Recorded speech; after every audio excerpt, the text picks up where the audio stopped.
Good morning. Welcome to the live morning show presented by Don Bullock Chevrolet on this last day of July 2023. Does it seem like it can already be the end of July? No, if I'm being honest, it does not. It is amazing how quickly the time has gone by. Rolling into August here tomorrow, and before we know it, kids will be back in school. Yes. Seems But like when does Nash County start back in school? 4 weeks from today, whatever that is. So that would be just before Labor Day? 28? Yeah. Yeah, whatever. Wow. Whatever the date is for, yes, 4 weeks from today. As a coach, are you ready for school to get back? Yeah, I mean, might as well be. I think once you get into when you start rolling into August, when you love what you do, I mean, you enjoy the summer break and everything that comes along with it. But when you love what you do and love working with the kids and all, it gets to the point where you're kind of like, yeah, I'm ready for it to start back. Cool. I think it'll be a little odd this time, with first time in years that I will have, I've never had a kid that has been graduated. Yep. Starting a new, so that might bring a little different set of emotions and all, but no, I'm probably ready to get back into that school routine. So you will now have a sophomore and a freshman? No, Carson's a junior. A junior. Ava's in the 7th grade. Okay. Yeah, so Okay. still got a little ways to go there. Okay. So, yep, well, we're glad to be with you this morning. As we mentioned, on this last day of July, trade deadline for baseball. So we'll talk about that a little bit later in the sports. That's always an interesting day for baseball fans. And we'll talk about some of our other stories today. We're going to talk about the follow-up on DSS, a couple things from council, the casino. Anything else we're going to talk about today? There's just a smorgasbord. And of course, if you've got topics that you'd like to bring up, 252-407-1111. One call, 3 minutes a day. That's the limit, but you can get a lot done in that period of time. But yeah, those are the things that I think we want to talk about. Absolutely. But before that, we may just be in for a little bit of a reprieve from the heat. We'll see if I just dreamed that or if that is actually true. We'll let Fred tell us all about the week ahead and weather.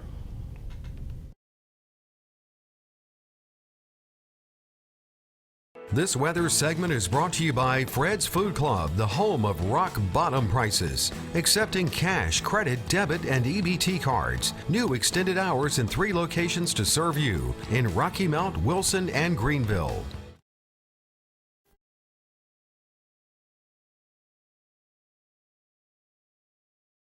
Morning, everyone. I'm going to take a look at our weather this morning on the last day of the month. Very hot month it was, and August, we're going to start off a little bit cooler than what we saw the past week or two. And I think everybody is about ready for a little break, get out of the 90s. Doesn't mean we won't go back into them for a little bit, but I don't think we'll have the prolonged heat spell like we had in July. Got a cold front come through yesterday. It's now down across South Carolina and Georgia. It will keep moving to the south, and we'll see a weak surface trough of low pressure over the Piedmont to our west, and we could see a chance of showers and storms today, and some of those could be on the strong to severe side, and we'll talk about that a little later. Let's take a look at the current conditions outside. We have 64 degrees, the dew point at 63, relative humidity 94%, winds are calm, 29.96 is the barometer reading at this time. Let's go to our surface map and take a look at our temperatures across the state. And of course, Piney Island is the hot spot. They're at 82, and the temperature at Tarboro, 61 at Greenville, 63 at Washington, 72 at Newbern, 75 out at Hatteras, 77 at Beaufort, 75 at Bogue, 73 Wilmington and Southport. The low temperature is in the east. We have Ahoskie, and Roanoke Rapids, both at 59. And they are the cool spots right now. Boone is at 63, 64 at Silva, 63 Andrews, and 66 at Macon County. The average right now, 66 degrees, and the range, 23 degrees between the high and the low. Let's take a look at the forecast now for today. Partly cloudy, chance of afternoon showers and storms. Some of those could produce quite heavy rainfall, and also one or two of them may reach severe limits, so we'll keep an eye on that. High today, 87. Tonight, mostly cloudy, chance of evening showers and storms, a low of 66. Tuesday, sunny, high of 87. 64 and clear Tuesday night, back up to 87 again on Wednesday with a low of 66. For Thursday, partly cloudy, chance of showers, high of 83. Mostly cloudy Thursday night, chance of showers, low of 68. For Friday, we'll have a chance of showers in the morning and then a chance of afternoon showers and thunderstorms, with a high of 86. And Friday night, chance of showers and storms continues with a low of 71. A high yesterday, 91, now low 70. Currently, we're at 64 degrees. That's the first look to local weather.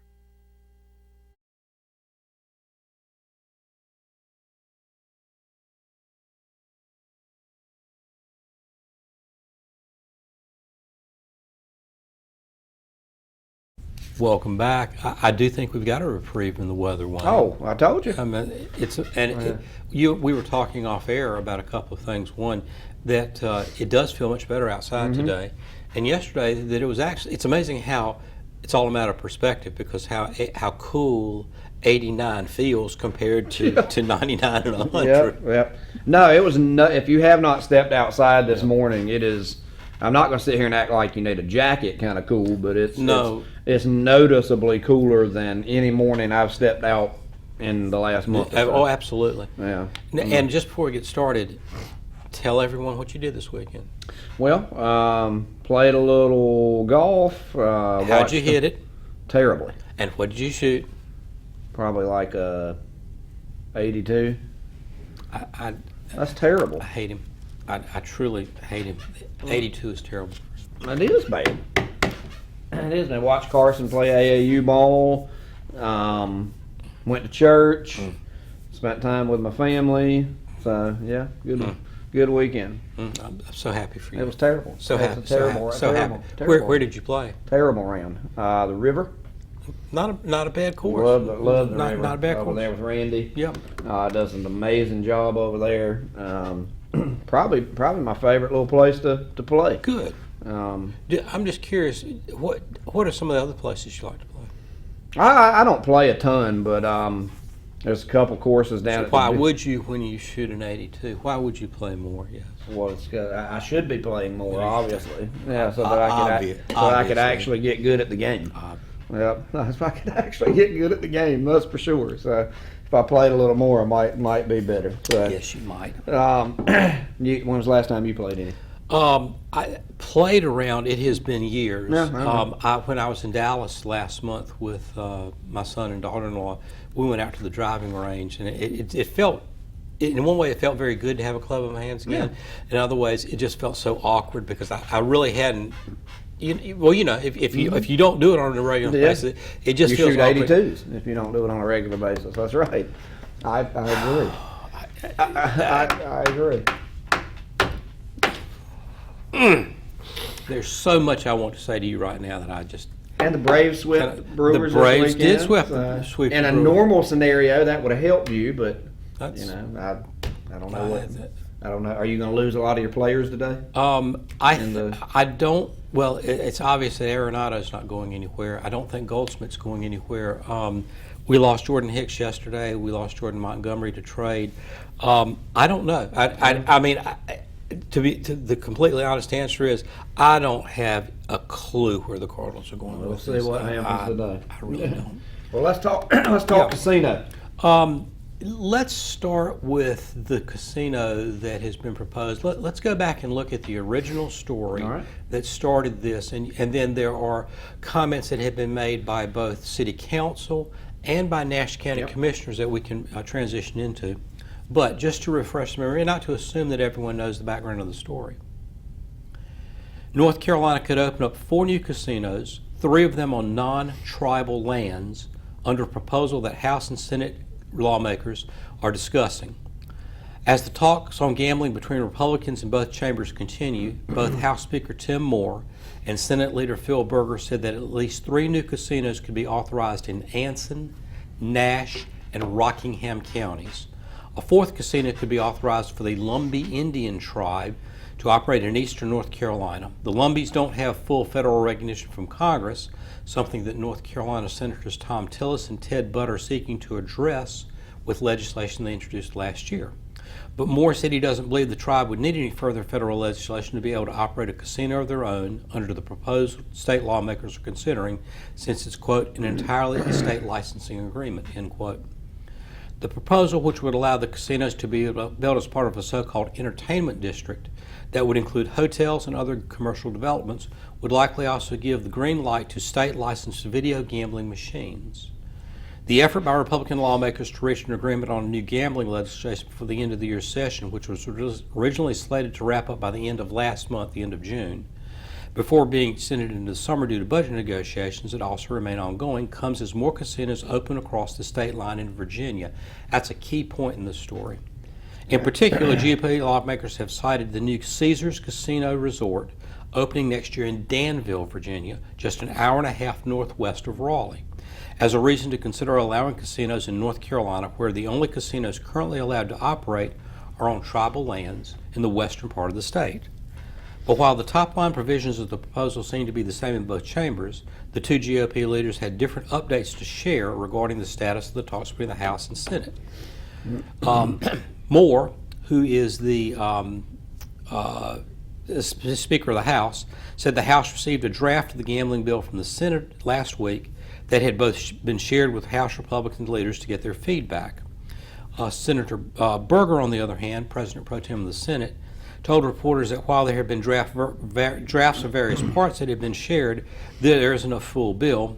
Instead, the lawmakers of both chambers have held discussions with each other. So that's where we stand. North Carolina is considering a bill that would allow, in specific areas, 3 casinos to be built on non-tribal lands. And when you look at where those counties are, they begin to make sense.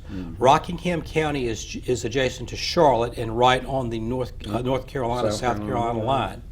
Anson County is north of Greensboro, and it is very close to Danville, Virginia, right on the North Carolina-Virginia line. And with Nash County, it's I-87, it's I-95, it's the nexus, it's the junction of the north-south, and what is going to be a major east-west thoroughfare as that interstate is turned 64 turned interstate, and with continuing talks about taking 87 and turning it north and east up to the Tidewater area of Virginia. So these 3 counties make a lot of sense. The Lumbee Indian tribe would also put another casino, and I'm going to guess that would be somewhere in the Fayetteville area down that way. Makes sense, yeah. Where their tribal lands are traditionally located.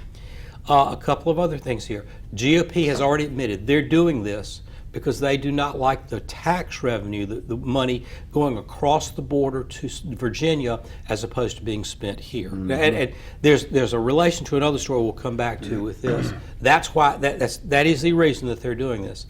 The other thing is that the video poker and the video gambling that has been severely regulated in North Carolina and has been curtailed by the General Assembly over the last decade. Looks like that would be part of the bill too, that would increase that, which means we would see more video poker and video gaming machines like that in places like bars and gas stations and places like that. One other thing before we jump to these lines, it is estimated that what this would do is the government would allow the entertainment areas. They would contract with a company that does casinos like Bally or Caesars to come in and develop and operate the facilities that are here. For Nash County, and this is a critical number, The low estimate, the conservative estimate, is that this would bring approximately 3,000 jobs to the area, and that does not include the ancillary businesses like restaurants, Right. hotels, and other ancillary shops that would spring up to support the people coming to Nash County Right. for the That'll casino. be the initial boost. That's the initial boost Yeah. for that. So that's the story. It's not a bill yet. Now, again, my opinion, Wayne, is that A, if the talks have gone this far, and B, this story comes out, this is a lot closer to becoming reality and legislation than not. I would say right now, I believe it's going to happen. Also, you look, another thing you always like to look at is the comments of our local leadership and our public officials. Yes. And how they feel about it. And Mayor Robertson, I'll pick out just a couple of the comments here and then kind of briefly analyze them. Mayor Robertson was very much in support of this. He noted that it would bring in hundreds of millions of dollars of investment, as well as the very good paying jobs that Lemon mentioned, upwards of 3,000 jobs, which, let's be honest, anytime that you're assessing a scenario, that's really what people want to know. People want to know, how's it going to help our economy? Is it going to create jobs? So all of this, Mayor Robertson says that he sees it completely as a job generator, equal opportunity employer, someone that's willing to train people to participate in the jobs and the opportunities. Now, that's another big part of the overall economic development, I'd say. Jobs that will bring good training, allow people to come in and take these jobs and hopefully stay here, keep them for a long time, not just throwing somebody in a bucket, so to speak. You know, they're going to get good training, they're going to get good protection and good job. And he says this, it's about creating this live work environment where people want to move to your location. So the services, restaurants, entertainment, as Lynn mentioned, the experience that people are able to participate in, that's really the driver now for population. That's really been the key to success for the redevelopments in Raleigh and Durham and other large metro areas not so terribly far from us. And we have a great tax base with manufacturing firms. So our mayor making his comments, making his feelings well known of being in full support of this because of what it can bring, the jobs, the restaurants, the entertainment, and I thought it was, and we'll talk about this more after the break, I thought it was interesting that he kind of earmarked the whole thing, like, and we'll get to this call right after the break. He kind of earmarked it as this is something that is going to make your town a destination place, somewhere people will want to live. Let's take a quick break. We'll get to the phone lines right after this here. Stay with us.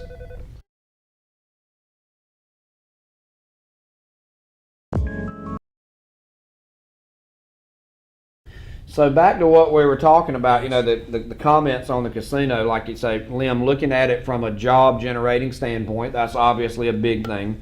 But the mayor's comment about how this would make Rocky Mountain and our area more of a destination type place to live.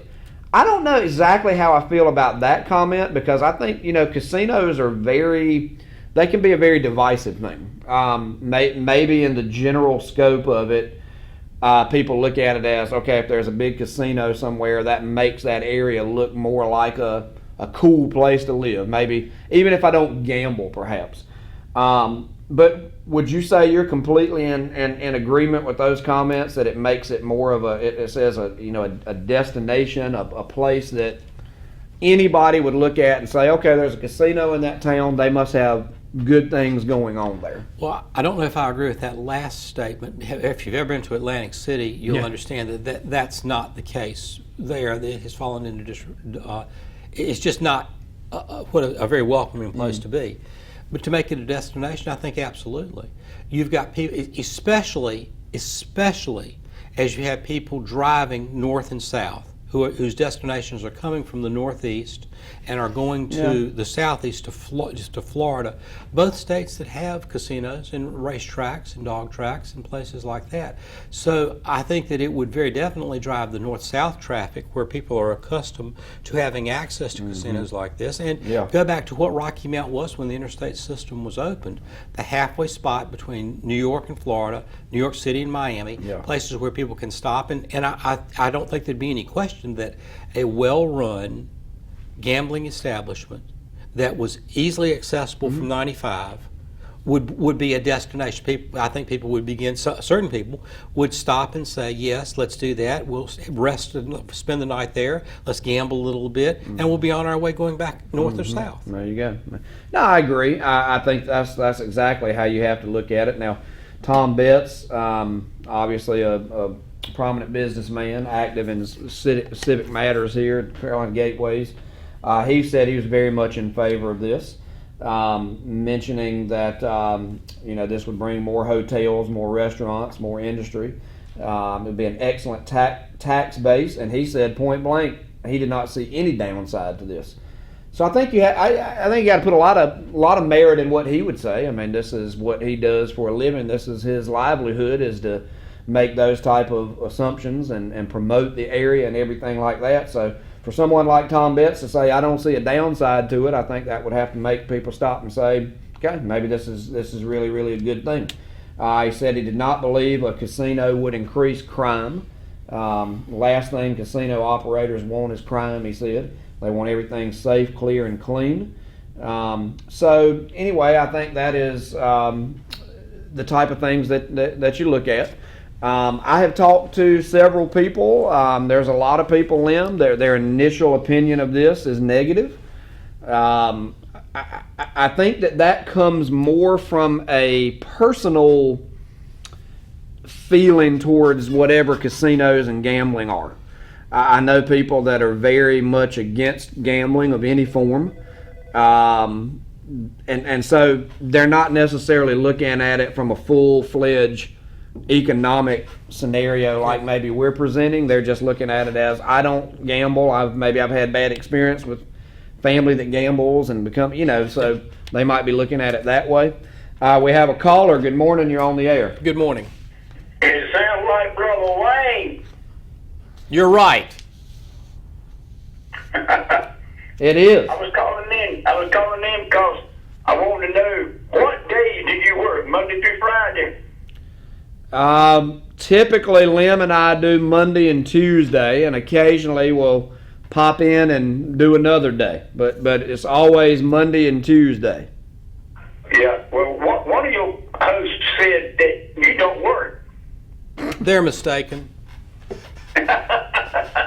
I don't know where that would come from. That's what I told him. I said, I'm the hardest working man Lim has ever hosted a show with.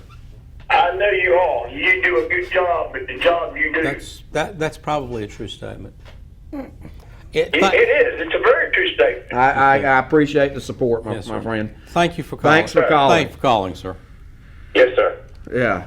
I mean, Hardest working co-host you've ever worked on a Monday and Tuesday show with. How could you deny that? I'm not sure that I can. Exactly.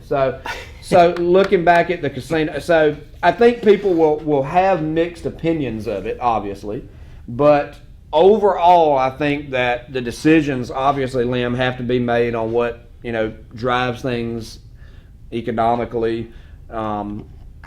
If you had, now that you've had a chance to really sit back and think about it, what would you say your overall opinion of this is moving forward, and what would you say is your hope? Well, I understand the concerns that citizens may have about bringing gambling into a casino into the area. Mm-hmm. Is it my preferential way to grow the community? No. Okay. However, it capitalizes on where Rocky Mount is and the transportation situation and nexus that we live at. And it has proven that there are people that will gamble. They are traveling out of the state to Virginia to do so. And they're traveling to what I believe will be an inferior casino in Virginia to what will be built here. Is that the only justification for doing it? No, but it's the reality. It's the reality that is going on. So why would we not capitalize on what's here and take something that you may disagree with, the gambling, to use as a focus to grow the area and to grow the area in a way that benefits not only the gambling establishment but the community as a whole by bringing other things in, restaurants, hotels, shops. It brings more people to the area. A certain number of people that come to the area will say, this is a pretty nice place. Maybe I want to That's true. live here. That is true. Maybe, and it certainly would spur travel and tourism to the industry, which helps, I would think, the event center. Yeah. Oh, absolutely, absolutely. And so from that standpoint, it's a matter of taking something that may not be exactly what you want and putting it and using it to grow something else. And I would say to the people that would say, I don't want this here. Here's my question to you. And this is my question to the civic leaders that are opposed to this. Dunn, this casino has said it will bring 3,000 jobs to the area. If you're going to vote against this, you tell me what your plan is to bring the 3,000 jobs in the short period of time. You tell me. Because if you're going to vote against it, and you're going to tell the people that are not out of work from, say, QVC, or other places that are looking for good paying jobs that want to be in the area to work, you tell me what your plan is to replace those 3,000 jobs. Tell me. Because if you can't do that, then I want you to look your fellow citizens in the eye and say, because I disagree with gambling, I'm not going to give you the opportunity to have a job that's a well-paying job, that's a long-lasting job, that's coming to the area. I want you to tell me that. Yeah. Chairman Davis of Ashe County was also referenced and commented in that story as well, and he said, he doesn't have necessarily the same feelings of the mayor and Tom Betts per se. He did make reference to the fact that he had several prominent people in the faith-based community, people, very religious people, reached out to him with real concerns about something like this. I actually talked to, over the last couple of days, talked to somebody that had, and this will go back to what you're saying, somebody that had a family member become, really honestly addicted to gambling, and it ruined his entire family. So there'll be people, like you say, Lim, of faith, and I'm not sitting here saying that if you gamble, you're not a I'm not insinuating that. Now, there are some people that may feel that way, but there will be a lot of people sentiment. I think that's probably where a lot of the negative towards this is coming from. People from faith that consider gambling maybe not religious, or so. I don't know, but there'll always be that aspect of it, especially if someone has had an experience in their life where they see someone from their family that maybe became addicted to gambling, like somebody that I spoke. So there will be that element of feeling for this, and of course commissioners and county city leaders will hear that. But like you said, ultimately, is any business that's trying to make revenue, trying to drive the economy, are they ultimately responsible for those type of things? Maybe, maybe not. What would you say to that? I cannot imagine that the state is not going to have a share of the profits or the tax revenue that comes in from the casino. And I also cannot imagine that when this goes through, and I intentionally use the word when, because if the bill has come this far, the General Assembly is seriously considering doing this. When the bill comes through, that part of that tax revenue will not be turned back into treatment to get organizations such as Gamblers Anonymous. Alcohol, you have people addicted to alcohol. We have treatment facilities for that. Some people do. Prohibition has been tried, it doesn't work. We have people that are addicted to nicotine, cigarettes, they die from it. People still smoke. We have people addicted to pornography. Are you going to stop the internet, which is the major purveyor of pornography out there? No. That's not to say that just because it happens we have to do it, and This bill capitalizes on the strengths that Rocky Mount has, and quite frankly, the entire area, Nash, Edgecombe, Wilson counties, and the cities involved in them could use a shot of something coming in that is different and something that will grow, something that unlike Pfizer, unlike QVC is self-contained. This business, this industry will bring other businesses with it. It will have to because of the people there. It will bring automobile repair shops because people traveling up and down the interstate will stop to get, and while they're here, why would they not get their oil changed or get their tires rotated if they need to? It will bring tailors. It will bring other businesses in, all of which benefit the community. And for the faith-based community, I would say to you this. If you feel this strongly, where is your opposition to the lottery? Even though we've had a lottery in the state of North Carolina for 30 plus years, are you actively out there trying to take that away? I don't see any indication of that. I don't see any indication of you saying that is immoral or that you are saying that we should stop it. Not that we could at this point because the money's coming in that are supposedly going to education. Right. But this is it. And if it's going to happen, let's take the best of the situation that we can and let's use it to our advantage. And from that standpoint, would that not be more souls to save? From an evangelical standpoint, to say the sinners will be coming to us, if you consider gamblers sinners. They will be coming to us. This is our opportunity to talk to them, Minister to bring or to whatever, minister and to testify to them. As we get ready to take a break, we will transition after this commercial and the weather. Last Tuesday, one of Lim and I's top stories was the situation with the WREL investigation into Nash County DSS. When we come back, there's one other part to the story we'd like to get to, and then we go to that. Right, and the commissioners and town leaders met on Friday to respond to this investigation, and I would say the response may have surprised many people. Yes. We'll talk about that right after we return on the live morning show presented by Don Bullock Chevrolet.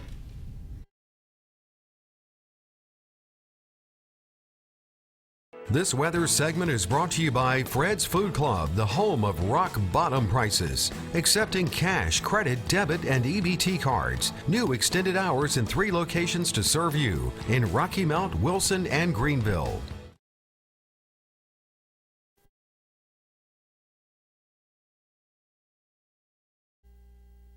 Welcome back. Time for another look at our weather, and let's go outside and check the current conditions. We have 64 degrees, still 63-degree dew point, 94% relative humidity. The winds remain calm, and the barometer up a little bit at 29.98 inches. Well, we do have some thunderstorm activity on tap for today. Let's go to the Storm Prediction Center chart. We'll see how that's shaping up. We have thunderstorms from southern New Jersey all the way down the Florida Peninsula. And a lot of these are going to be marginal risks, say from Richmond, Virginia, all the way down the east and central portions of Florida, all the way down to the Keys. And of course, we are in that marginal risk level 1 regime there for this afternoon and early evening. So keep an eye on the sky today, and we'll see how this works out. Quite a large area of marginal risk or level 1 severe weather. Going farther to the west, we see thunderstorms up the Mississippi Valley, and then westward into the Great Plains, and the Rockies also getting thunderstorms. This area here is in the marginal risk, and they could see some severe weather late this afternoon, as would this area right through here from Missouri on down through Louisiana. So quite a bit of thunderstorm activity going on the last day of July. Let's take a look at the forecast for today. Chance of afternoon showers and storms with a high of 87. Tonight, mostly cloudy. Chance of evening showers and storms, low of 66. Sunny on Tuesday and Wednesday with highs of 87 degrees. Clear Tuesday night with a low of 64. Wednesday night partly cloudy, a low of 66. Thursday, chance of showers with a partly cloudy sky, high of 83. Mostly cloudy Thursday night, chance of showers, low of 68. For Friday, chance of showers in the morning, then a chance of afternoon showers and thunderstorms with a high of 86. Friday night, mostly cloudy, chance of showers and storms, a low of 71. The average temperatures for this 5-day forecast period, 86 will be the average high, with the average low being around 67. Looking at the Rocky Mountain Almanac, the high temperature on this date, 100 degrees in 2011, the low 51 degrees, 1956. Currently, 64 degrees, and that's another look at your local weather.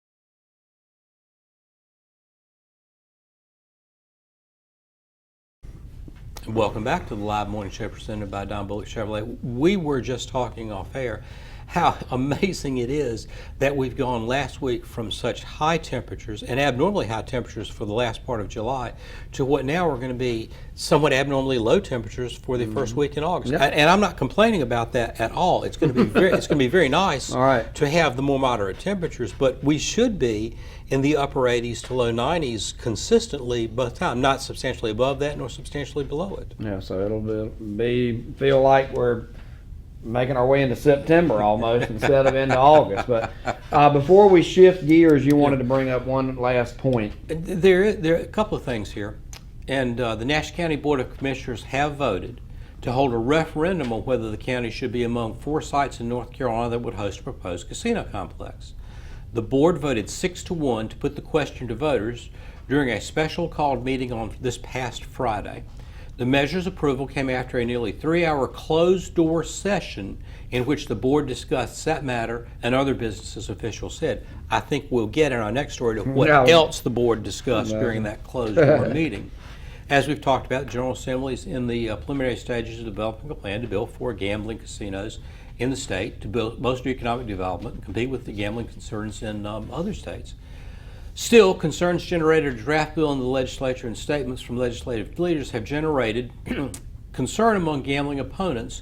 Nash County officials said, this was the Nash County Board of Commissioners, quote, "I move for a resolution that the Nash County Board of Commissioners is opposed to locating a casino in Nash County without a vote for approval by voters of Nash County by referendum," Commissioner Dan Cohn said in making Friday's motion calling for the referendum. The sole vote against the referendum came from Commissioner Marvin Arrington, who said the decision should rest in the hands of Rocky Mount voters, as it appears that the casino's likely location will be inside the city limits. A study considered by legislators suggested a complex be located at I-95 and US 64, which is about to be turned into I-87. Arrington also pointed out that voters were not consulted on other issues, including the redistricting of Nash County's single-member commissioner districts and Nash County Board of Education district lines. He's very true about that. Board Chairman Robbie Davis said he is not for the casino either, but said the trend has been to leave highly controversial matters to the will of the people.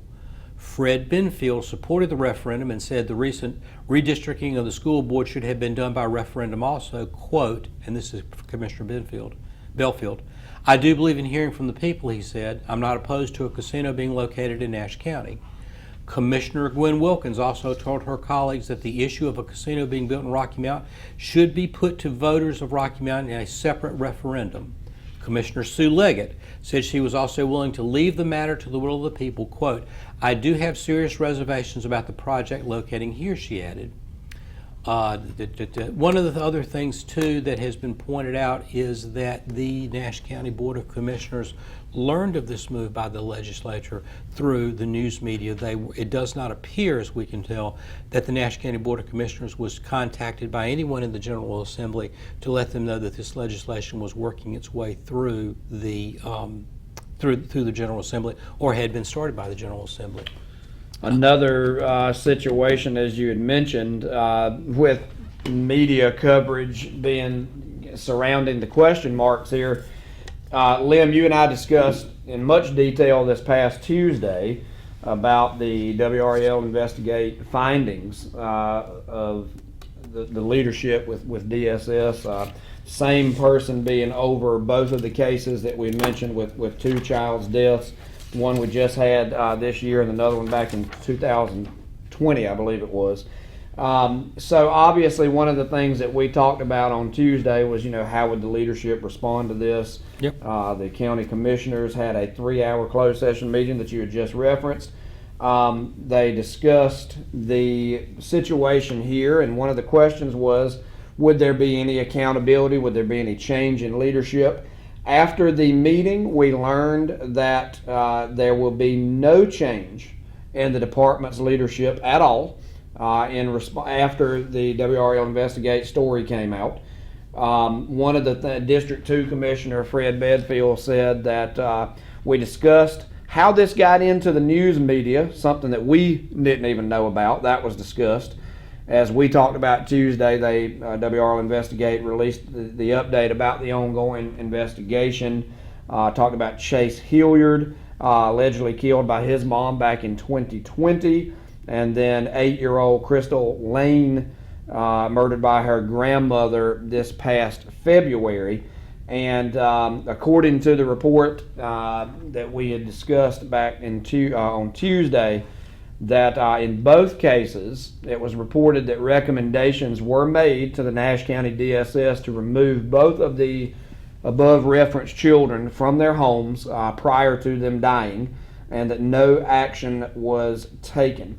Now, I thought it was interesting here, Commissioner Belfield went on in his comments to further say, we're going to make sure that we have the proper training available to do their job. After coming out of this closed session, the commissioners did not publicly address the findings in the WRL Investigate story. Now, Lim, let's pause there for just a second. You and I spoke about this in much detail Tuesday. It's a very dicey situation from the standpoint of this happening. Obviously, it's going to raise a ton of questions. After everything that the story, the investigative story turned out, it did turn out some very, very disturbing things. Some issues which sheriff deputies, DSS social workers, all seem to be on the same page in both of these cases. As the commissioners went into this meeting, for them to come out and say no change at all was going to be made, I don't know. I mean, maybe that's not necessarily shocking. Seemed like they came out with it thinking that training needs to be better in these scenarios. What is the message there that they are sending here, Lim? Because there's a lot of people that are, quite frankly, not happy that no move or change was made here, and the only thing they're referencing is we need better training. Let's back up a step to another comment made after the meeting by the commissioners, which is, how did the story become public? Right. It is. The deaths of two children are not going to be secret. Yeah. Those deaths have to be made public knowledge. They are, because there are ongoing criminal investigations and trials that appear they're going to occur because of that. Right. I would also say that what that comment sounds like is a shoot the messenger, or we don't like the fact that perhaps a whistleblower came forward to mention the problems that are Nash County DSS. That's a straw man. That is Nash County Commissioner's attempt to deflect discussion and attention away from them to other topics. This story is out, and not only that, this story should be out because of what's going on now. What does this say about going forward, and what does it say about the public? The public has an obligation, if not a moral one, a legal obligation, as do the schools, to report suspected child abuse to the authorities. Right. Now, whether that's to the police or to the school or directly to Nash County DSS, that's a legal obligation that they have. However, I think Nash County Commission should think long and hard about the stance that they are taking and their unwillingness to address this issue, because this will only, in my opinion, make the public less willing to approach anyone and say anything about this, because A, they know children are dying, and they know that Bash County has known about this since 2020. That's when Chase Hilliard died, under circumstances that appear to be extremely similar to the way that Crystal Lane died. Yeah. And two, if they're not going to report it, then legitimate cases will go unreported, because why would someone at this point think about reporting it without thinking to themselves, well, if I do this, they may not take action on it. They may not take the action. They may leave the child in the place they're going to die, and they'll die because of inaction, even though I tried to do the right thing. Nash County's in an extremely vulnerable situation right there, and I would dare say that there are not people out there looking at litigation against the county because of the lack of action from DSS that led to what appears to be the death of 2 children. Right. So, but it is extremely disturbing. It's not surprising. But it's disturbing that one of the comments would be, we're concerned about how this story became public. That's deflection, and that's an attempt to not take responsibility for what's going on right now. That's wrong. The public should be outraged about those comments. Maybe there is some truth to the fact that you do wonder how and why, but still, I think that to make that comment, Lem, deflects from the overall seriousness of the situation. I think that's how most people have taken that. I thought that certainly could have been left out of the equation if you feel that way. It seemed to me to be a very insensitive, discussing how it got into the news media, something we didn't know about. I think that and then no real explanation. Now I understand you can't get into the specifics. We get that.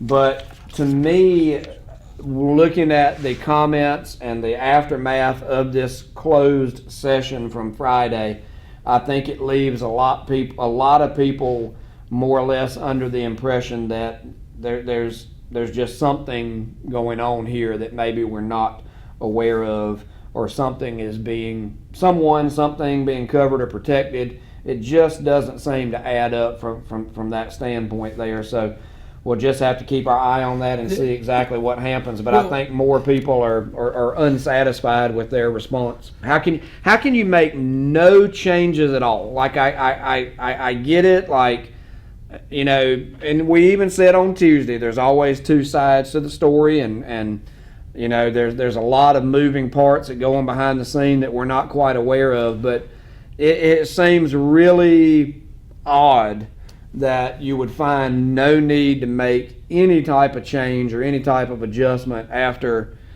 what appears to be, in the eyes of many, possibly a cover-up or a protection of someone involved. Well, there are 2 things here. The first one is that we as a public have a right to know what the process and procedures are to make decisions such as this. As information comes in, what is presented to administration and DSS, and what is the procedures, what are the rules and regulations that are used to make a decision? Because that's not case specific, that's department specific. What are the rules? What rises to the level? What would cause the information to be in the information to rise to the level where someone would say, we're going to remove this child from the home? We'd have a right and an obligation for them to share that information with us so that we know. Right. The second thing is, was there a plan of correction after Chase Hilliard's death in 2020? We know that there's one now. Was there one back then? And if there was it followed? Right. If it wasn't, why wasn't there? Yeah. But those questions very definitely can be answered and should be answered by the Nash County Board of Commissioners and by the Nash County Department of Social Services so that the citizens and taxpayers will know where their money is being spent, and most importantly, how the people in that department are using the resources available to them to make these decisions. Right. That's not case specific. Now, if Nash County does not want to release that information or won't release that information, if they're going to ask questions about how this case got into the media, I think the media will accuse them of stonewalling and accuse them of not being open with the public about information that the public should have and can have to make a decision about this. Yeah. This story while Nash County may want to focus on the casino, this is the story that they should really be having their feet held to the fire on by the public, because this involves lives of children who have no way to protect themselves and could not act for themselves in this situation. And it appears that they were not served and they were let down by Nash County Department of Social Services. If there are other sides to the story, then Nash County needs to bring it out. If not, they are going to subject themselves to every bit of negative publicity that they're going to receive from the public and the media along these lines. Because I will guarantee you, neither WRAL nor WHIG is going to let this story go because it's too important to the community. No, absolutely. We will continue to cover it for sure. We will come right back for hour number 2 right after this break here on the Live Morning Show, brought to you by Don Bullock Chevrolet. Stay with us.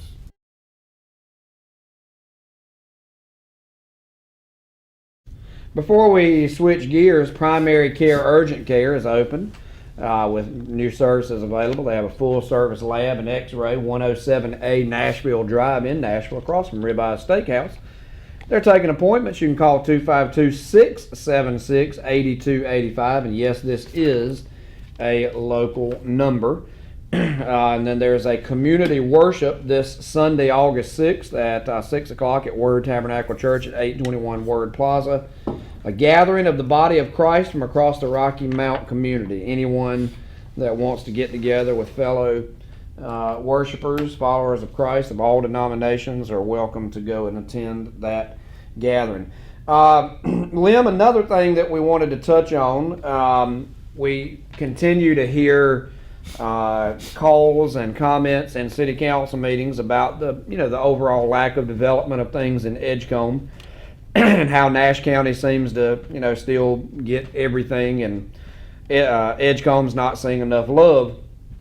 Councilman Reuben Blackwell renewed his request and call for a hotel development during the past city council meeting. It was during a discussion about tourism, which was talking about appropriating a certain amount of money to help fund the Down East football classic that comes up in September. Now, Councilman Blackwell during that discussion said, and I quote, "I have a bigger concern. I'm 100% in favor of filling the gap, but we have a deficit of respect from Nash County related to Rocky Mount. It's pervasive through almost every place where the government has an opportunity to intervene and oftentimes disrupt moving forward." Now, Councilman Blackwell's comments were in reference to some past Nash County decisions about tourism dollars, excuse me, and where hotels are being built. Nash County obviously has pretty much all the hotels. They got the monopoly on the hotels, with the main portion of them being right around the hospital in that area right off of I-95 and 64 and Winston Avenue. So Councilman Blackwell, says that continues to be a problem. He thinks that work needs to continue happening to make sure that there are hotels considered for the Edgecombe side. He says when there are no hotels in Edgecombe, we are held hostage to the consideration of people who frankly don't care about the development of all of Rocky Mount. So my question and concern have more to do with the priority of the council and this management to find ways to create opportunities for hotel developers to invest with us. Build our own facilities in downtown in Edgecombe, Rocky Mount, while continuing to work with and support other entities.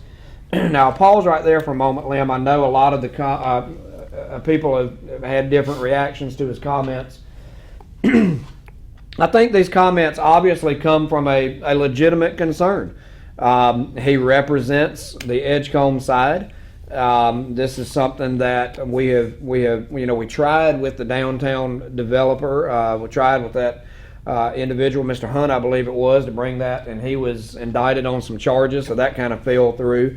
I think Councilman Blackwell has every right and every good reason to continue to put this at the forefront. I would love to see Edgecombe get some love in that department. But Lim, as you look at this, I don't think that this really has as much to do with, the the situation of trying to close out a certain part of town as much as we have to look at this as developers of hotels. This is more about free enterprise. Free enterprise makes their decisions based on where our hotel will do its best. Now, if bringing some hotels to the Edgecombe side will help Edgecombe, then yeah, I would be all for that.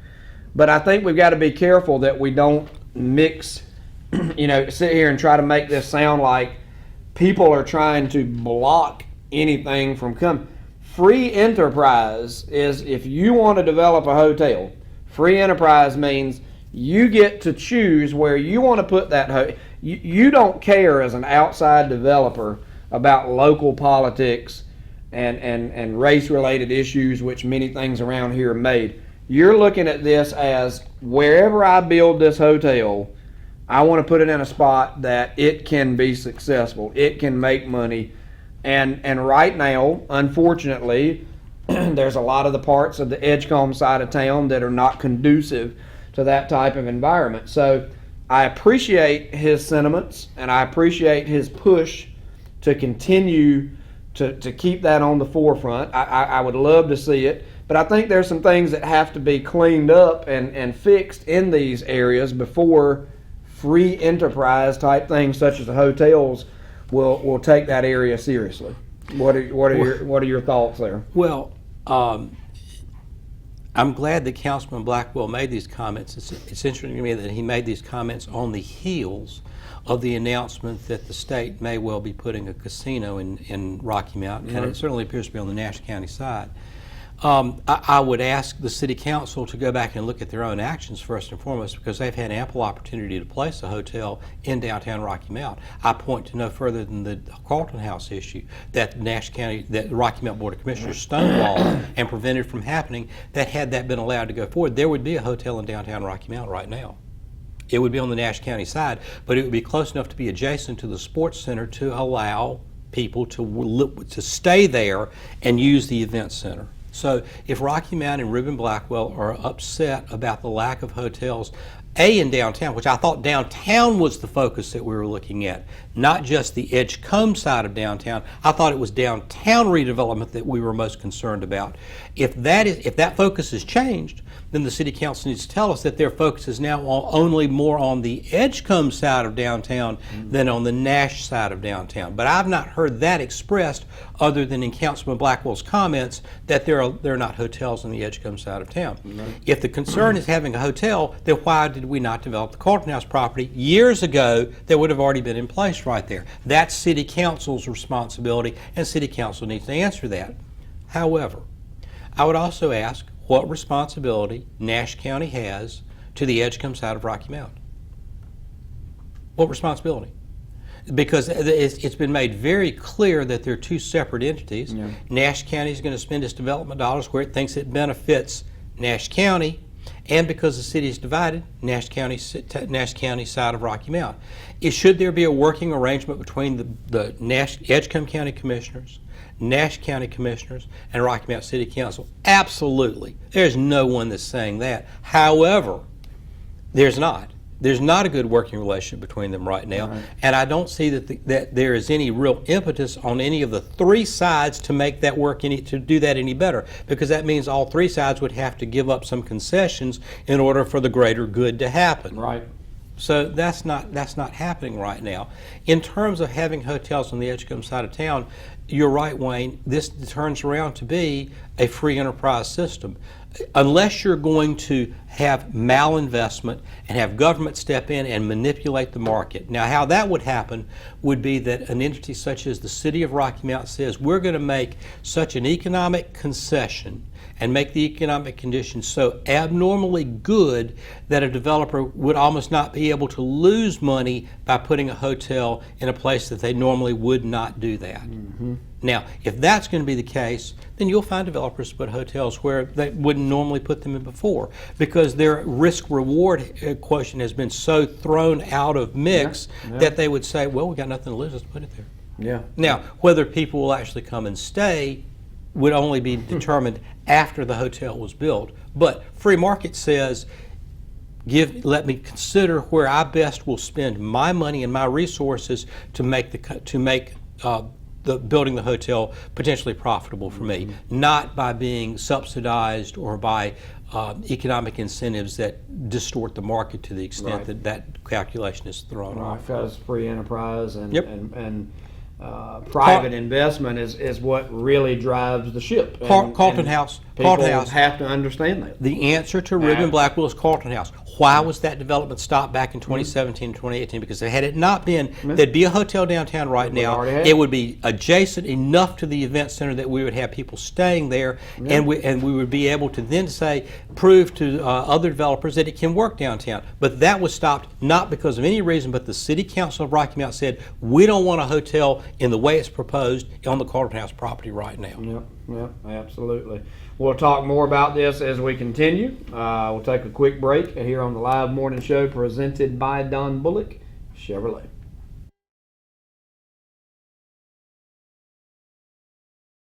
So going back to this, talking about Councilman Blackwell's push to revisit the idea of a hotel on the Edgecombe side, you brought up, the opportunity that was right there in front of the council, right along the same lines as the building of the event center. Yes. Could have coincided, could have been a Yes. perfect start. Yes. You look at that, you see how successful it is. Okay, that's successful. I want to come and build something else. Maybe a couple of them are right there on the Nash side. Maybe a couple are across the tracks on the Edgecombe side. Depending on, you can spread the love there at that point. Now, Mayor Robertson was on vacation and was not at the last meeting, but he was reached on Tuesday to comment about this, and he said that he was in full support of having a hotel downtown on the Edgecombe side. And he made reference to the fact that there has been a lot of conversation recently about developing a plan that includes something that the city can execute for downtown to try to entice more stores, restaurants, and large numbers of customers coming to Rocky Mount. Let me just ask you, does that statement mean that we don't have a plan now? Have we gone all this time with all this money, all these people, all this talk, and we don't have a comprehensive plan for downtown? Is that what the mayor's saying? Because he did not say, we're going to amend the plan that's there. He said, we're going to put a plan in place. No. Is that what that means? I don't know. Is that That really? part I don't know. Really? That part I don't know. He also said he is seeing political will and initiative to try really be able to organize thoughts in a way that can send a signal to outside investors.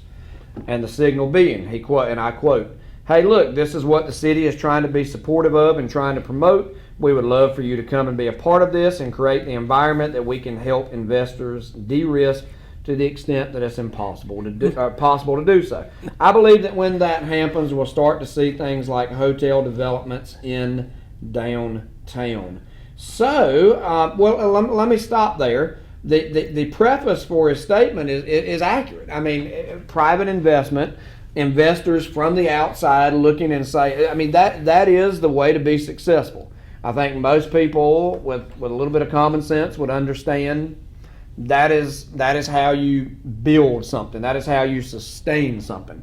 Grant money and other things like that, Lim, I mean, they're fine and dandy in their right dosage. But real sustained success comes from outside private, people that are willing to come in and invest their money into your area, into your downtown. That is how it becomes successful. So I agree with his comment here. Would you go back and read the first sentence of that comment again, please? Look, this is what the city is trying to be supportive. Try. This is what the city is trying to be supportive of and trying to promote. We would love for you to come be a part of this, create the environment that helps investors de-risk to the extent that is possible. No. That first sentence tells you everything you need to know about where Rocky Mount is. Trying. If I'm an investor, if I want to come in and I want to say, I'm thinking about investing either borrowing or my own capital to build something here, I don't want the city trying. I want the city to tell me this is what we are doing. This is our plan. That I believe that statement intentionally or otherwise, answers the question about whether there's a comprehensive plan for downtown and putting a hotel there. Because I don't think there is. Well- If there was, the statement would be, here is what the city is committed to doing. And in terms of de-risk, that shows market manipulation. If you're truly going to work with the private sector, then the private sector is going to come in and say, we'll put our money here and we're willing to take the risk because we see the return. Yeah. What we need from government is to say, here are the things that the government's going to do to support your willingness to put your money at risk to do that. Right. I put this question out to any city council person that will answer it. Is there a written, date-specific, time-specific, dollar-specific plan for developing downtown that includes putting a hotel in it? If it is, please share it with us. I want to see it. Yeah. We want to see it. Because if that's the case, then we can make a decision about where we put a hotel, and private development can make a decision about where it is. If not, what have we been doing up to this point with all this talk without a plan? What has the Downtown Commission done? What has the council done? What's the city manager done? What's the mayor done? All this time without a plan in place to do it. Why has there not been a plan in place up to this point? And I don't care if it goes back and talks about prior councils, because prior councils have been talking about this just as much as current council has. Yeah. Come on, guys. Well, I mean, I think it's very easy to say, anytime you say something is there and you don't produce it, then obviously it raises these type of questions within the community. We've been hearing about this for a long time. We've been hearing about a plan. We've been hearing about, all these things that want to happen. And I think you're right. Just because you're sitting here saying, let's see it, it's not you being negative. I mean, we have the right as the citizens to say, all right, if there is a plan in place, please, for the love of sanity, present it to us so that we can understand it, so we can get on board, so we can be supportive of it. There may be some parts of it that some people might not agree with, but that's okay. At least present the plan to us so that we can see what it is and see what we can do to support it. That comes back, I think, to the city manager. If there are people that disagree with parts of the plan, that comes back to the city manager to say, here is our overall plan, and I'm willing to listen to what the comments are, good and bad, Right. because my job as city manager is to find a way to make it palatable to enough people because it's in the best interest of Rocky Mount. Yeah. And we've been hearing references over and over and over to there is a plan, there is something in place. And it's like anytime somebody says, well, what is it, where is it? It's never really brought out, never really discussed.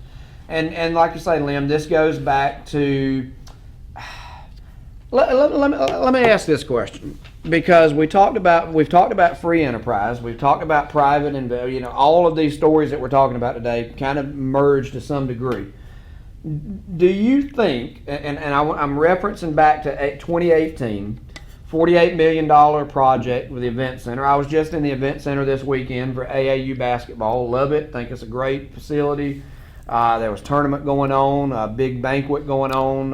The Event Center was hopping this weekend. Kudos. I'm proud of them for that. How much of the situation with David Hunt, who was the developer that they found was indicted on some charges of misdeeds.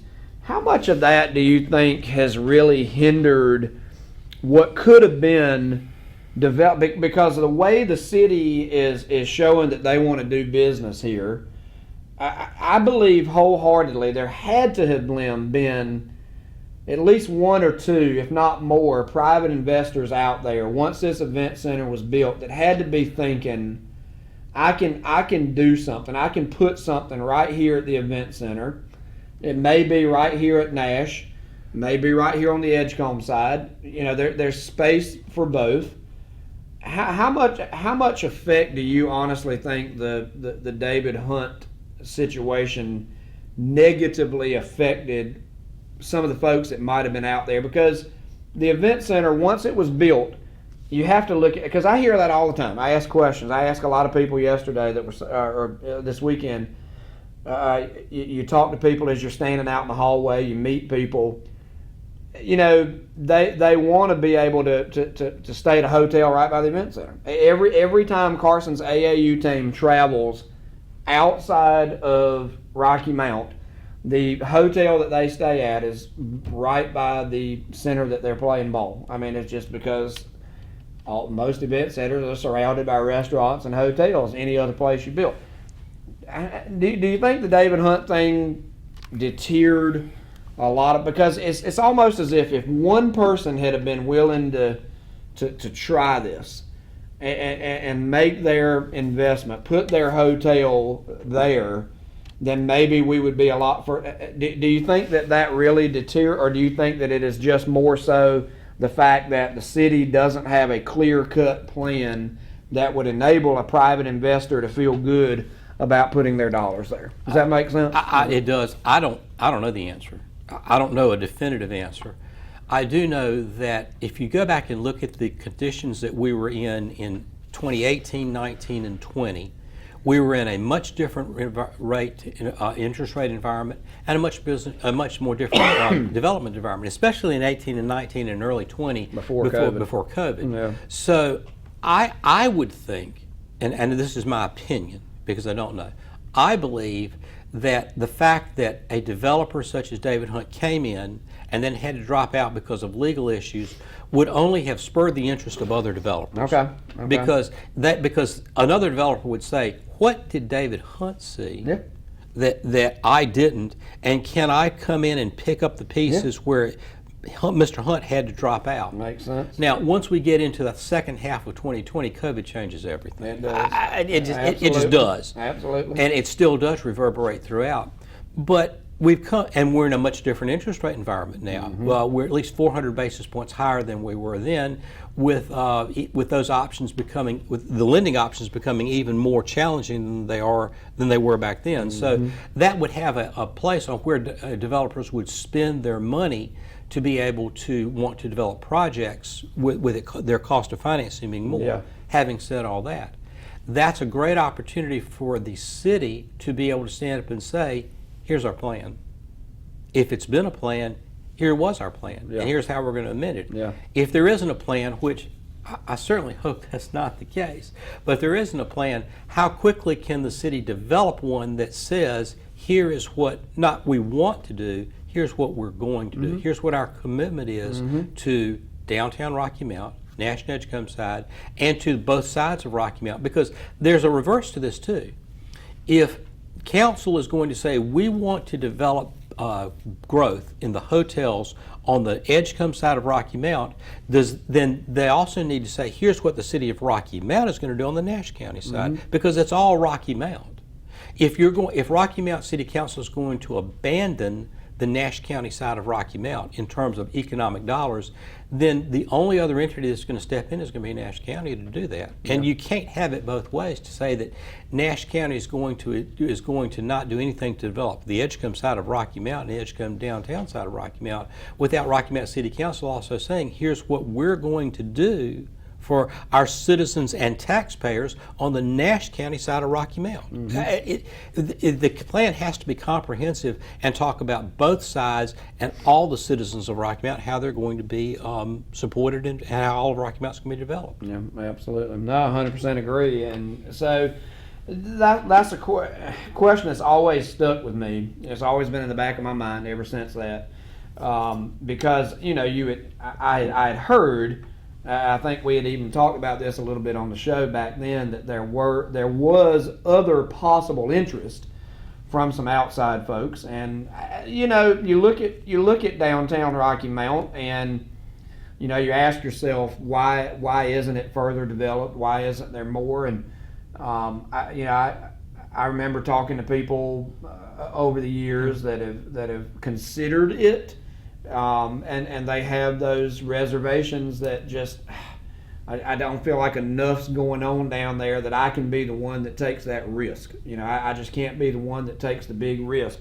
You got some smaller shops and some smaller stores and restaurants down there, but it's almost as if you need like a big thing's got to come in there and make a pop. Kind of like something big that would really open people's eyes. A larger, more well-known, not a mom and pop thing, although we appreciate those and we hope that they do well.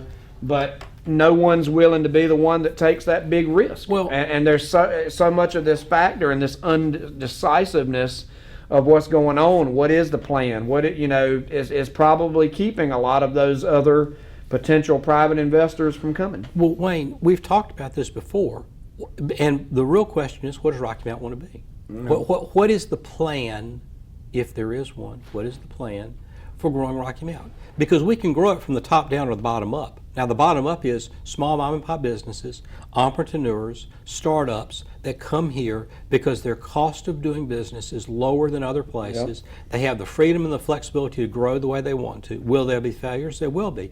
But let me ask you this.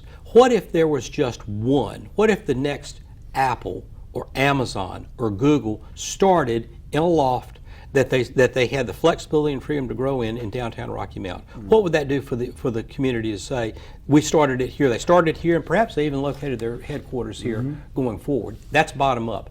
Top down says, we're going to have a big industry come in and do it. A casino that says, we're going to put 3,000 jobs here and we're going to bring other businesses. But you've got to have a plan to be able to say, what are we going to be? Right. It can work either way. That's right. That's right. Just need the plan. Let's take our final break here. When we come back, our final look at weather, and then we will wrap up with some concluding comments, as well as a couple of sports tidbits. You're watching the live morning show presented by Don Bullock Chevrolet.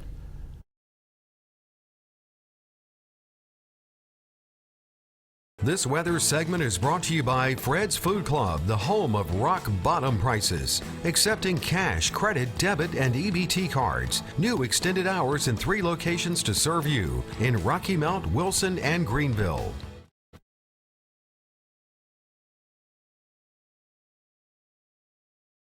Time for a final look at our weather this morning. Let's go outside, check the current conditions. 72 degrees now, the dew point at 66. Relative humidity 83%. The winds remain calm. 30 inches even is the barometer reading. Well, let's go to our tracking satellite as we look at the tropics. Getting into the month of August, tomorrow and August, we generally see a ramp up in tropical activity, although last August we didn't have any, which was very rare. So we'll see how this one turns out. Looking at the satellite pictures, this is a system that got an interesting life. It formed off the coast of northeast Florida, moved in over southeast Georgia, came back out yesterday about 100 miles south of Wilmington, and then it's moving on off out into the Atlantic. There's a slight chance of it becoming a tropical system, a tropical cyclone, but time is starting to run out on it as it's going to merge with a frontal boundary in the next day or so. This system has been out here, seems like forever. It formed off the African coast and has moved out to this position. It's forecast to move to the northwest and then turn to the north and head out over the cooler waters. It does have a chance to become a tropical depression in the next day or so, maybe even a tropical storm. If it does, it will be named Emily. So that's the way the tropics are looking right now. We'll see if August is a little more active than last August. Let's look at the forecast now for today. Chance of afternoon showers and storms, high of 87.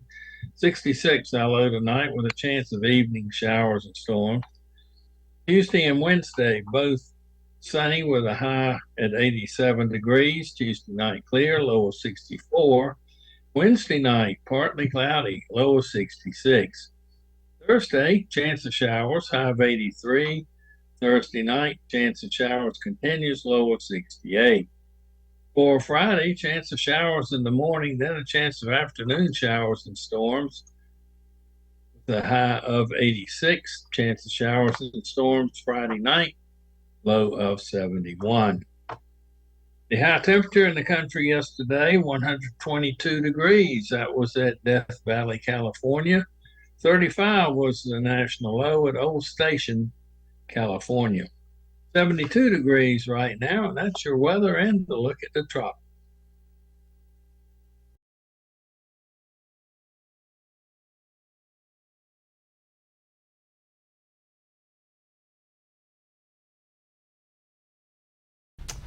All right, we are back We are for about 9 or 10 more minutes as we wrap things up here. Just a couple of our community announcements as we wind down. Primary Care Urgent Care is now open with a full-service lab and x-ray facility. They are located at 107A Nashville Drive, right across the street from Ribeye Steakhouse. They're now taking appointments. You can call 252-676-8285. And yes, this is a local number. We have a call. Good morning. Good morning.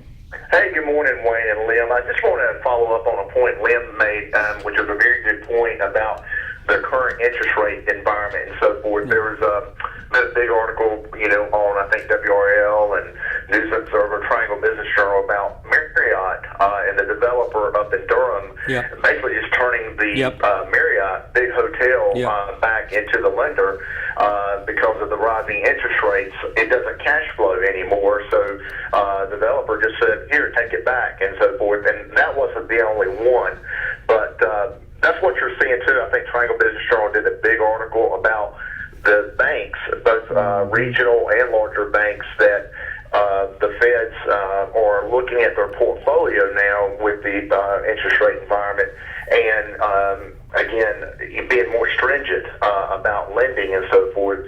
And so that's where you're seeing not many hotel developments, also office complexes, more vacancy rate, even in the Triangle, where getting a hard time people going back to the offices.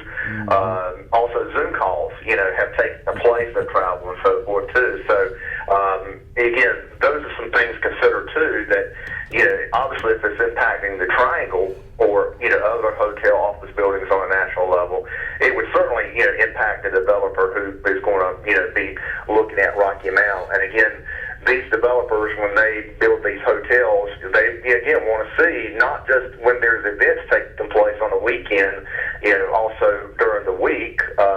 Is there going to be enough occupancy, enough cash flow to support it, and so forth? So that's why you see a lot of these hotels, build out on the interstate in Rocky Mount, Nash County, because when there's not an event going on in Rocky Mount, they can get travelers off Interstate 95 and so forth. So, Richard, just some points to bring up based off some, again, recent articles with the economy, rising interest rate, inflation that's going on. Richard, just a couple of things. If you don't think that government actions have an impact on the business community, look at downtown San Francisco. There's a situation that government actions have led to just an almost unfathomable situation of homelessness, drugs, crime, lack of control. And look at the number of businesses and hotels recently that have said, you know what, no more. We're walking away from our investment because we can no longer make a profit in this business, in the business environment. And downtown San Francisco has the highest low occupancy rate or non-occupancy rate of any major city in the United States. One of the most beautiful cities in the world has turned into a basic hellhole because of government inaction. And the other thing is, remember back to 2009, 10, and 11, when people were having financial difficulties and could not pay their mortgage. You had, just to give you an example of how this goes, the National Home Lenders Mortgage Association was running ads every day. You have an obligation to pay your mortgage. You have an obligation to find a way to pay your mortgage. You took the loan out. It's going to hurt your credit-wise if you don't. Yet, at the same time, that association walked away from their own office lease to find one more favorable to them. I don't remember which channel it was, which network it was. One of the networks took a camera crew up to the offices of where the National Home Lenders Mortgage Association moved to, and they had a camera. Somebody came to the door. They said, we'd like to talk to you about why you walked away from your lease when you're telling mortgage owners not to do that, and they would not talk to them at that point. That's how crazy this situation is. But you're right. It affects what's going on with people and developers wanting to do business. Now they may not be able to afford to do it anywhere near as well as they could down the road. It's why government needs to have a plan to be able to say, here's what we are willing to do for everyone to be able to make downtown grow. Yep. Right. Thank you, Richard. Yeah, and I think the other point about, Lynn, what does Rocky Mount want to be? I know, Yeah. Wayne said attended the AAU event and so forth, and that's great downtown and the event center. Yeah, I know there's the athletic complex out there too, which is very large, that can host baseball and soccer. And again, as having two former boys and spending combined 18 years traveling the roads and spending lots of money in restaurants and hotels, I've seen it in North Raleigh. I've seen it in places like Apex, Holly Springs, Wilmington, and Jacksonville. As you travel to these places, I mean, they have got some big athletic event going on at the soccer complex, the baseball, volleyball. I mean, the travel industry is so big, and so if I was Rocky Mount, as much as I could every weekend, I'd be pushing, those, travel type tournament events going on, and because it definitely impacts the hotel and the restaurant industry. It's a big business and so forth, and that's where you've seen, again, places like Apex, Holly Springs, North Raleigh that have really taken off, and they built around it. They supported these clubs and so forth too. So that's a big economic impact too and stuff. So thank you. Thank you, Richard. Anyway, I hope you have a wonderful day. Thank Keep you. up the great work. No, I appreciate you, buddy. Yeah. No, and I mean, basically, he was saying, what I had been emphasizing, if sports is the thing, then go full on. But don't do it halfway. Right. Don't Go do it full on. It was interesting. I heard a couple of other people, and I want I want to do everything I can to support the event center and make it well.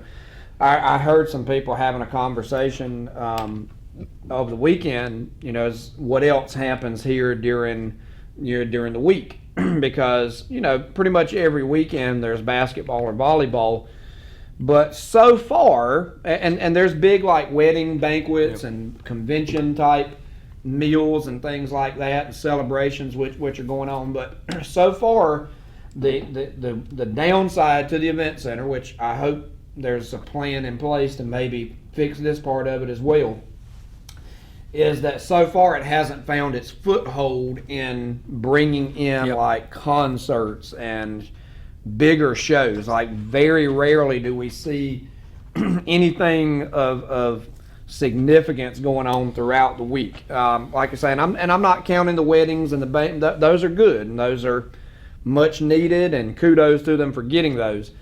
But I look forward to somehow the event center finding its foothold in being able to bring in like a concert or a wrestling event, or things that people will buy tickets to, and entertainment type things. Probably not ever on the scale of PNC or anything like that, but at least some of these smaller type things that could draw some more activity for ticket revenue throughout the week. They haven't quite found their foothold on that yet. No, they haven't. Hopefully they will. A plan would help that. Well, I was going to say, what would be the plan to ensure that? But look, if sports is if sports is your thing, then fine. But that's only Friday, Saturday, and Sunday, and these weddings and they can't possibly. There's so much missed opportunity from Monday to Thursday with Harlem Globetrotter type things, or concert, or just those smaller scale shows, Disney Lives or whatever, those little small kid shows. That if we were set up, we can have 4,000, 5,000, 6,000 people at a show. So we ought to be able to get something. So hopefully there's something in place that'll get that ball rolling a little bit and COVID didn't help that. I get that, but we can't keep blaming everything on COVID. As we walk out, I want to share something with our viewers, just for your consideration. I saw Oppenheimer, the movie Oppenheimer, this weekend, and I saw it in IMAX. And let me just suggest that if you like the IMAX format, that's a movie that really does shine well with the special effects in an IMAX environment. It's loud. I'll tell you that. It's loud. If you go, you're going to see a couple of great performances. One by Cillian Murphy as Oppenheimer, but I think that there are a couple of supporting roles that would be up for an Academy Award. Emily Blunt plays his wife Kitty, and she does an excellent job, especially later in the movie, where she is supporting the trials that he goes through after they develop the bomb. And Robert Downey Jr. gives what I think is the best performance of the movie as Lewis Strauss, one of the opponents of Oppenheimer. It is an absolute dynamite performance. If you have any interest in this story and about how the bomb came to effect and Oppenheimer's reactions and what he goes through after developing the bomb, see it. If you also are interested at all in how pervasive communism was in the United States in the 20s and 30s and 40s and the 50s, this will show you that very clearly too. And I saw two trailers that I want to say they're very interesting. One is going to be a November release of the movie Napoleon, in which Joaquin Phoenix stars in, which talks about the leading up to the French Revolution and Napoleon Bonaparte's reign from France in the late 1780s and 1790s, which doesn't get the treatment that it does and doesn't get the historical relevance that it should, but a fascinating time in history. And what I saw, I think Joaquin Phoenix is going to do a great job with Napoleon. And unfortunately, the second half of the Dune movie, which has been moved to a release date sometime next year because of the writer's strike, that looks like, if you have any interest at all in that story in science fiction, you're going to see a tremendous story with that. Two trailers, but let me recommend the Oppenheimer movie. It is well done and certainly relevant in the story and the history that we're going through today. And unfortunately, that is all the time we We have do not have for time today. We have someone on the line. If they would like to call back tomorrow, we'd be happy to talk to them on air. Yep, absolutely. We're watching the live morning show presented by Don Bullock Chevrolet. Make it a great Monday. Thanks for watching, folks. Have a great day.